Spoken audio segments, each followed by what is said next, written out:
Hello, hello, hello. This is Zenokilla of TAW coming at you with more TAW Team League Round 2 StarCraft 2 action.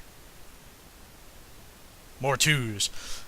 This match here is going on between our players zLShootemup from Team TAW Defense Force in the blue trunks Terran top right hand corner versus Flipluckin the bottom left hand corner. Our Protoss player from Team Hooder playing on GSL Crossfire SE. I guess that's the special edition. Not quite sure. So we can see that our Terran player looks like he's going to throw down a supply depot, maybe for a little bit of a wall off. Unnecessary against Protoss, because by the time you rush two zealots across that map, you'll probably be on battle cruisers by then. But what can you do? You know, it always pays to be prepared. So our Protoss player deciding not to wall off is going to throw down a pylon in close position to his nexus. You know, every few seconds it really does add up if you have to run, your probe all this distance to go back and forth. Looks like he's going to send out his scouts. We're going to follow him for a little while. If I can remember what the hotkey for that one is. Shift Control F if anybody ever wanted to know. So our Protoss player is going to meander his way across the screen.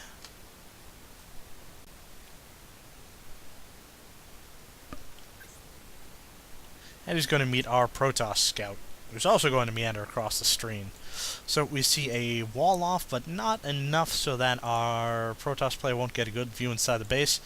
Sees that there's a Rax there. He's going to try to take out an SCV. This is going to be close, but thankfully the probe can regenerate his shields.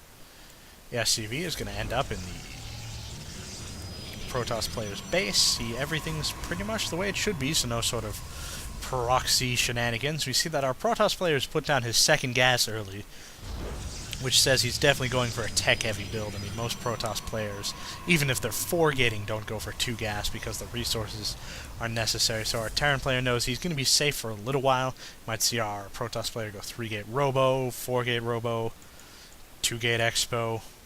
Unknown. We can see our Terran player is throwing down. I'm pretty sure that's a complete wall off, but there might be a little bit of a space there. Pretty sure that's a complete wall off. So he's going Rax, and now he's going Factory, which will be interesting. So we'll see if he's going to skip the Factory, go straight to Starport, or not. So now we see our Protoss player chrono boosting out a Stalker, and is in fact sticking it on this poor little SCV. He was like, alright, time to go. Yep. A lot of energy on that Nexus used up, chrono boosting out Warp Gate and that first Stalker for defense. So now our little SCV is going to report home with what he saw, which was a pretty regular old Protoss opening. He's actually going to grab a Xel'Naga Watchtower.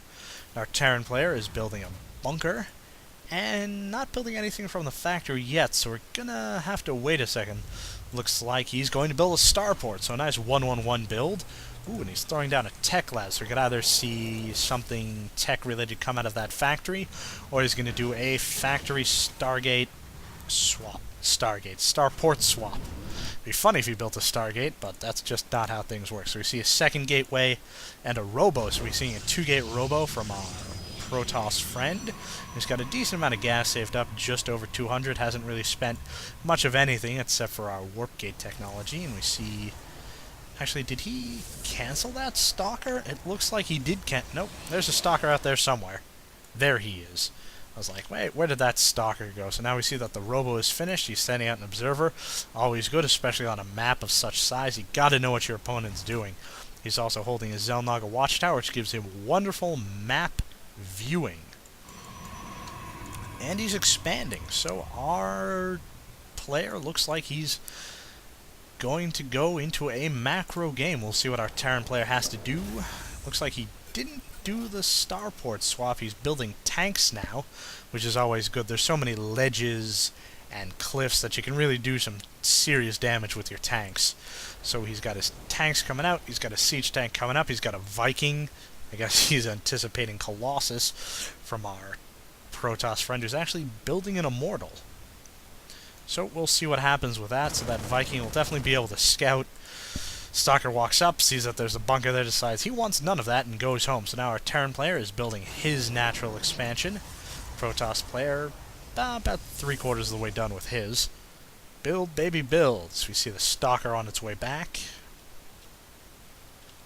Gonna come back to base and just kind of hang out. And we see the Observer does a flyover, sees the siege tank, knows that there's going to be some coming, sees the Viking also.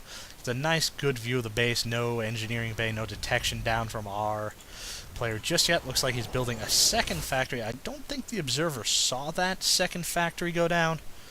Let's take a look-see. Nope. Did not see the second factory go down. We actually have a third factory. Wow, that's going to be a lot of something. Whatever he's building a lot of it. So we got Hellions coming out, researching the Blue Flame, so some sort of mech tank Blue Flame Hellion push. And Vikings to cover the air, which is a pretty good unit composition. Because the last thing you want to do is go, you know, tank Hellion, and then all of a sudden your opponent shows up with a bunch of Void Rays, and you're toast.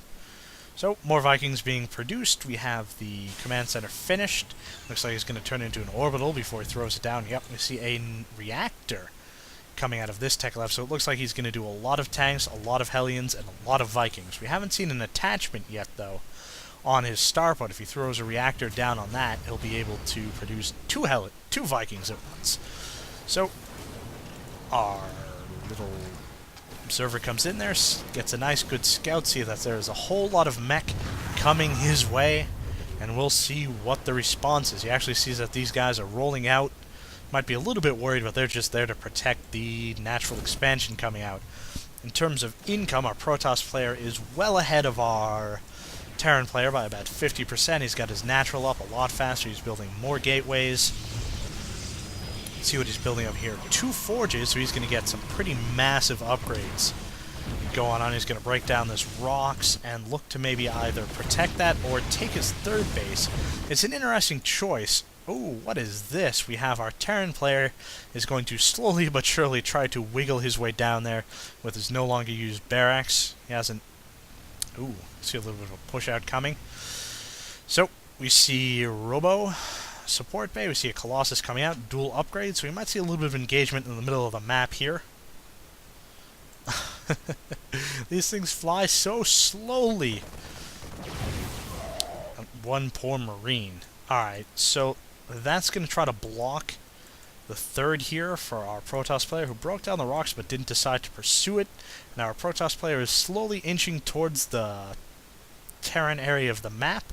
We see some Blue Flame Hellions might be coming around for a little bit of harassment, maybe try to flank them, but no luck. Got the probe there, sees everything that's happening. Our Protoss player pulls back in a more defensive position to prevent the Hellions from running around his defenses. So we see a probe's going to come out there.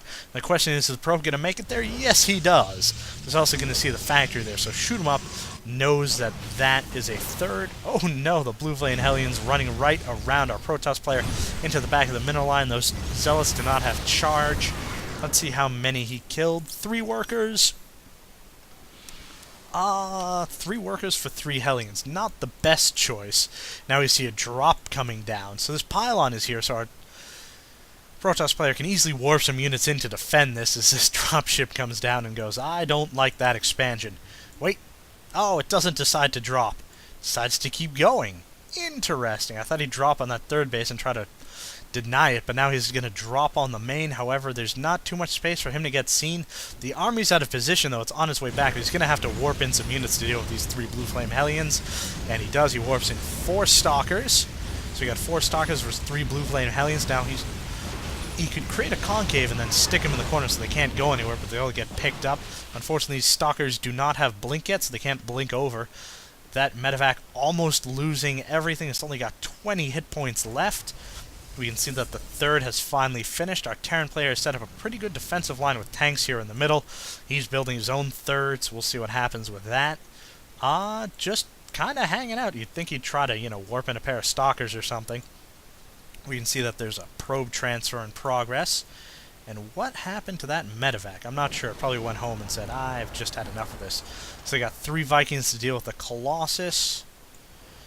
Both players just pretty even. We actually have a little bit of supply block for our Terran player. But TAWflipluck is ahead with 142 supply. Let's check the Army tab. It's 66 to 79, so our Protoss player definitely has an advantage. However, these Vikings are going to be able to do some serious damage. One Colossus going down. Second Colossus is going to be in trouble.